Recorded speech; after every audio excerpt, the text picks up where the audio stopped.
Alright guys, what's up? Welcome to yet another ramble. This one should be helpful for a lot of people who are just starting to break away from, standard basic CFOP, like just the fundamentals of, cross F12, OLL, and PLL, and are moving on to advanced subsets. In my opinion, by far the most popular advanced subset that most people learn right after OLL is COLL.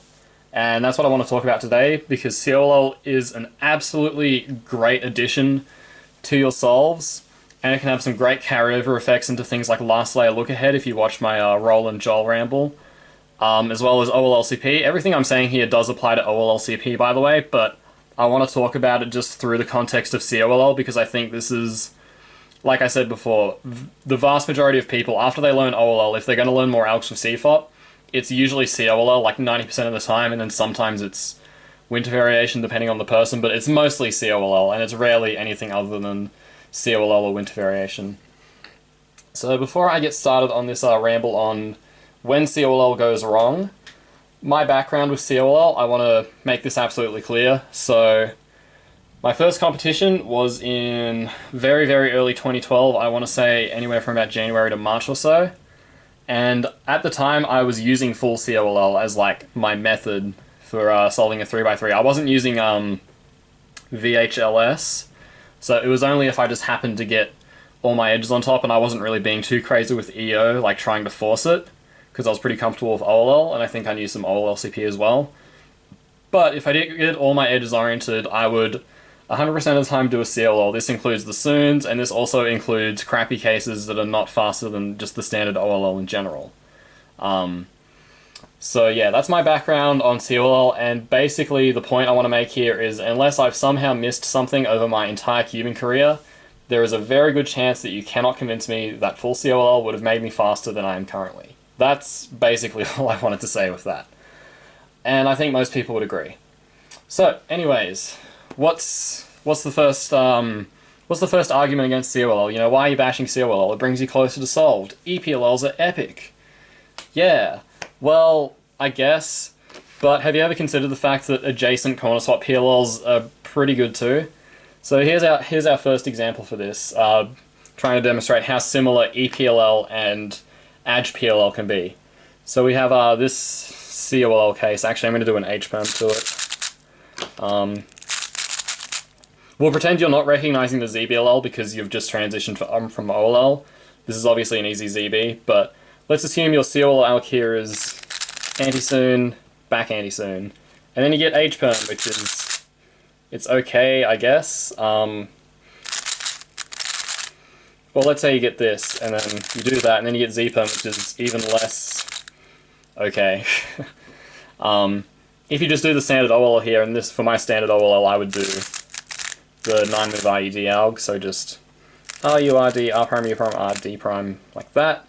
And then you get FPerm, which, I mean, for some people is a bad PLL, but for me, I can execute it in about a second.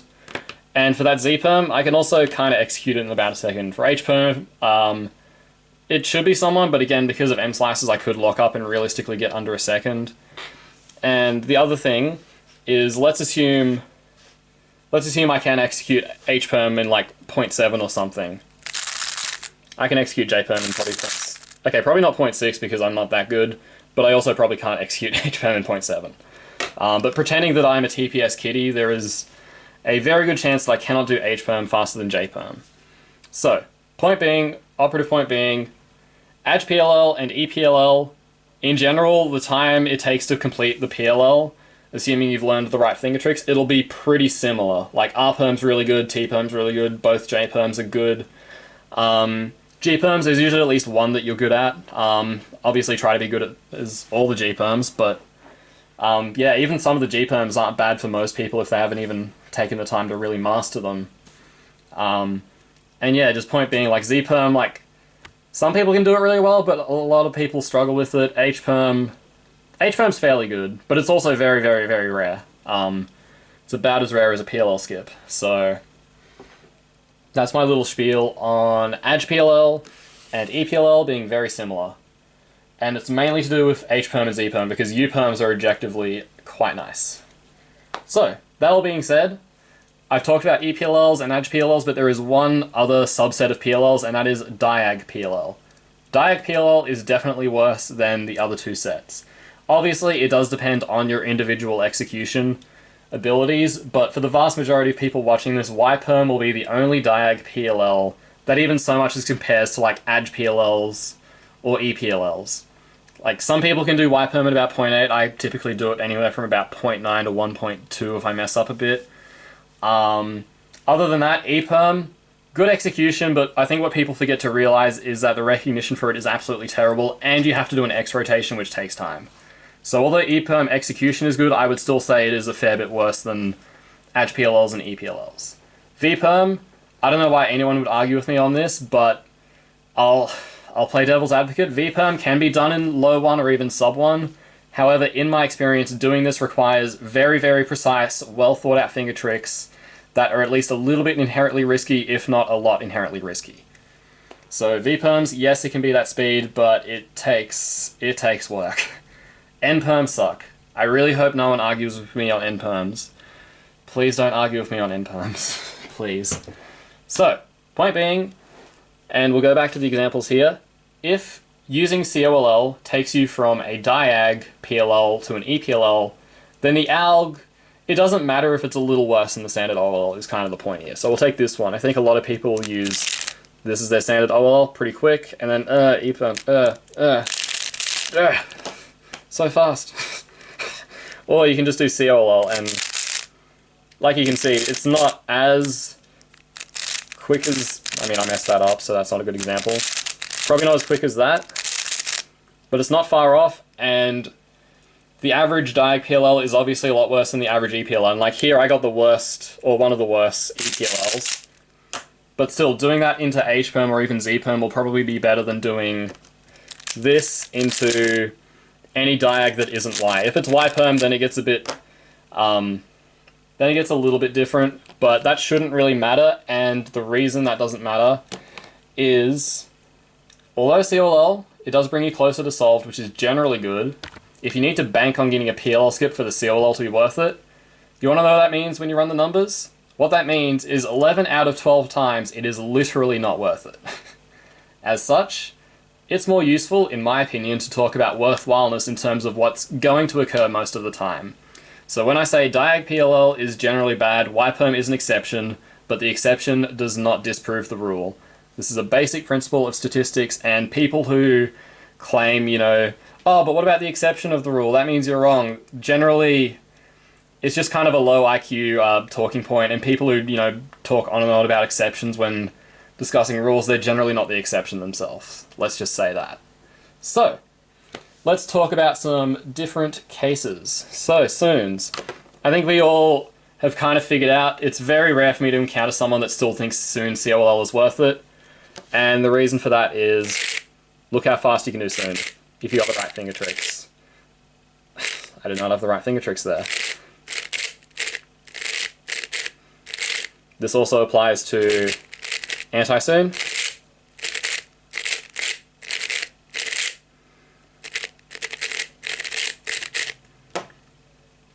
So yeah, that was just me turning fast, but I think I made my point. Niklas, regrippy, RUL. If you want to take the time to recognize it and, you know, do that, sure. I think we should all be able to agree that Soon COLL is not worth it, because Soon is faster than all the other Soon COLL algs, and although Niklas is close, if you Soon Niklas, so this is the opposite of Niklas, I'll just set up actual Niklas. I'll try to. And then we twist corners because we suck.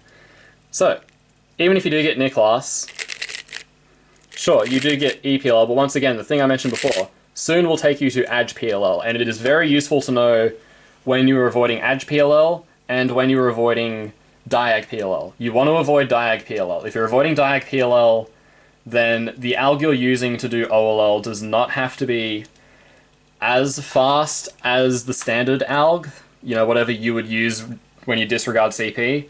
However, it can't be that much slower, and in my, like, I haven't ran the numbers by, like, timing all my PLLs, but in general, like, if it's 0.3 slower than the standard OLL, it doesn't really matter if you're avoiding Diag, in my opinion. By that point, it's just, like, it's too close to call.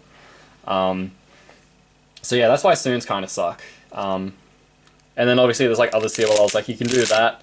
And since it's PLL skipped, that's good. However, that's the 1 in 12 chance where it's worth it, and I think it's more useful to talk in terms of the 11 out of 12 times where it might not be worth it. It's not worth it. Okay, so, soons and anti-soons, they suck for COLL. I'm not saying don't learn them, you can learn the recognition, I would encourage you to learn the recognition, but the algorithms will almost definitely not be what takes your CFOP solves to the next level. Let's talk about some other cases that kind of suck. Pi. In my opinion, Pi COLL is kinda trash. And this may sound surprising, but the reasoning behind this is basically the same as why I don't like the soons and anti-soons. I'll try and get a good one. I should turn my stack mount on first. 0.66, and this is on a tang along with outdated cube problems. So yeah, that's the main reason why I think Pi might not be as worth it as people think. Obviously you have to time how you do your Pi exec, but assuming you can left a U2, and that's something you should learn because you care about cubing and you want to be fast. If you can do that, Pi will almost definitely be like in the 0.5 if you're faster than me to like maybe 0.9 if you've really got hand problems. But then compared to other cases, so like this case, it's like, okay, this is one of the better, what am I doing? This is one of the better ADG COLL, and I call it an ADG COLL because the standard alg takes you to ADG. So that one's like okay, but again, like I don't think I'm going to be 0.6 in this. Okay, not on this cube. Alright, one more. Okay, I think if I don't mess up those last 4 moves, it's still not quite sub 1. So that's a 0.4 difference to go from ADG PLL to what's the word? EPLL. So you're sacrificing 0.4, and you might just be giving yourself a Z perm instead of a J perm. That is a very real possibility. So that's why Pi kind of sucks. The other reason Pi sucks is although there is the case where you can, you know, you've got diag, so these match and these are opposites. You know, V perm's not great. However, show me a good COLL for this case. I've been looking for 7 years. My solution for this was to learn all 12 ZBLLs because that's the only way this case is even remotely worth it. That's where I'm at. And there's a very good chance you're not going to find something you can 0.6 for that COLL. So, soon suck. Pi is kind of in that same category for COLL. Kind of. It's not quite as bad, but it's so close that I really think as a community we should just be saying, you know, don't learn the soons in Pi. So yeah. So what are the other cases? So we've got H left, and then we've got TU and L. TU and L, like, spoiler alert, they're pretty worth it, but there's some stuff you should avoid. So one nice thing about H is, although it's hard to, you know, beat the double soon variants for no swap, or like that, being able to avoid diag for this case is worthwhile because triple sexy is pretty fast. You do have to TPS it, but then again you also have to TPS the 2 Gen 1 anyway.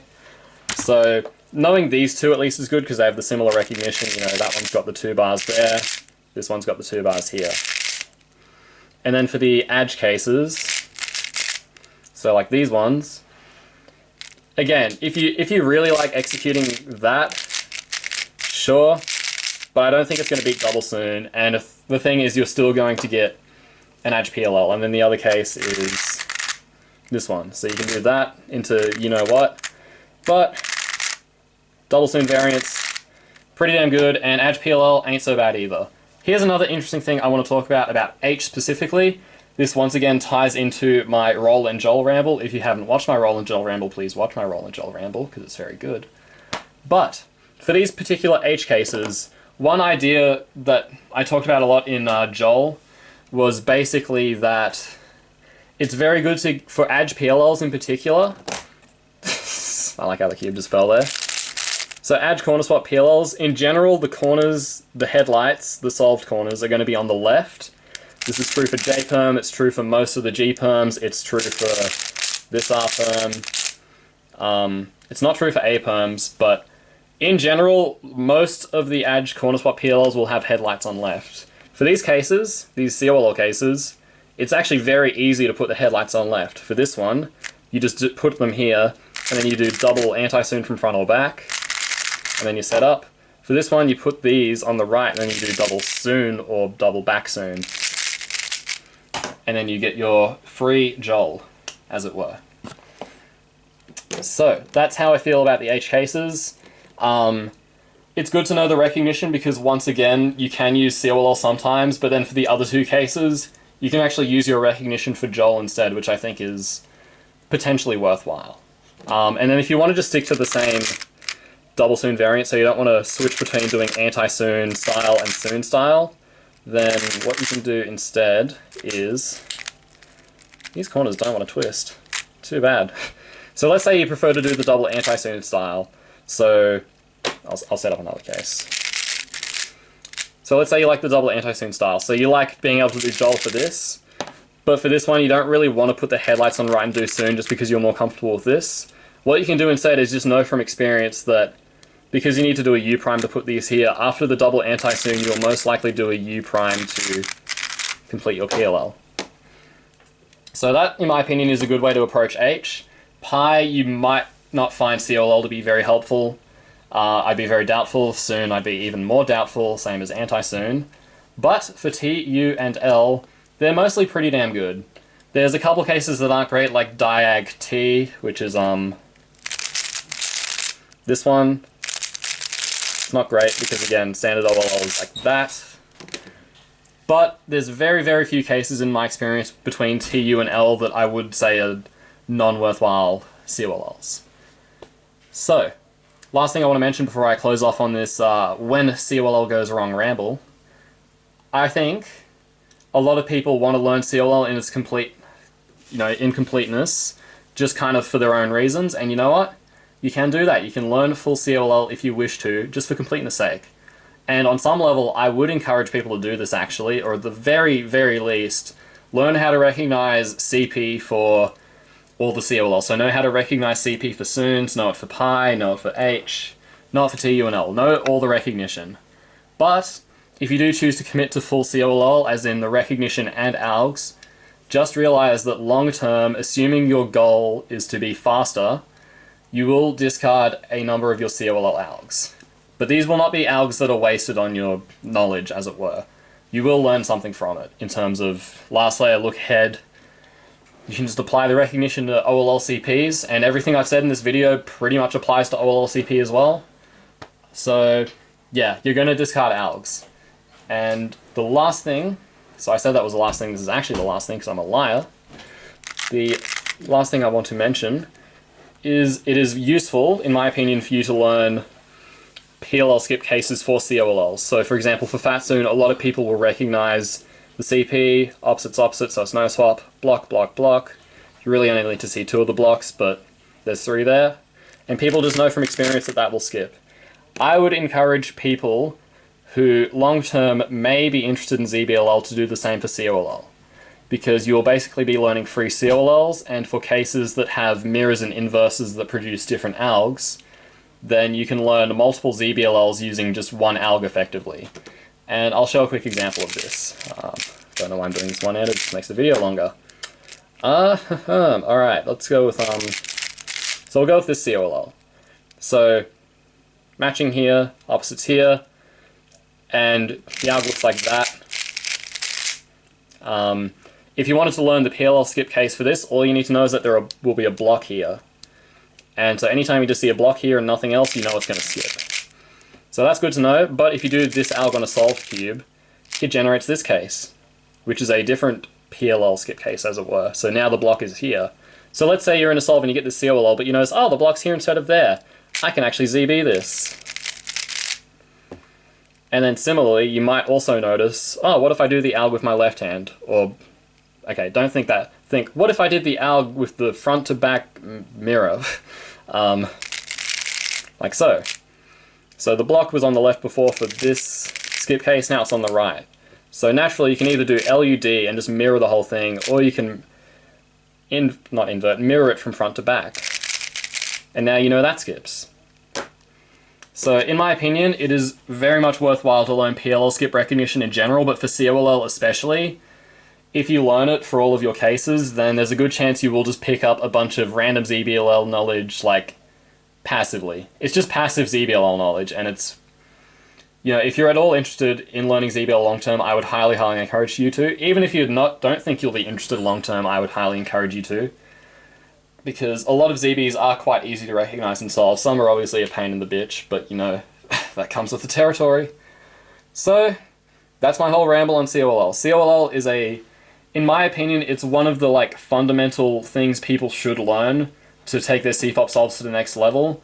But the way you do that is not just implementing every COLL alg. It takes a little bit more thought than that.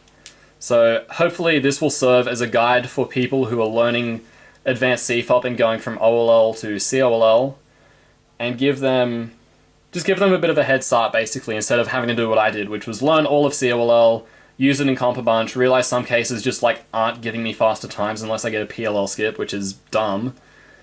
And yeah, I mean, if I had, like, this kind of video when I was starting cubing, I would have found it very, very helpful, and I would have saved a lot of time wasted on what I consider an unviable approach to getting faster, which is just using COLL in its entirety.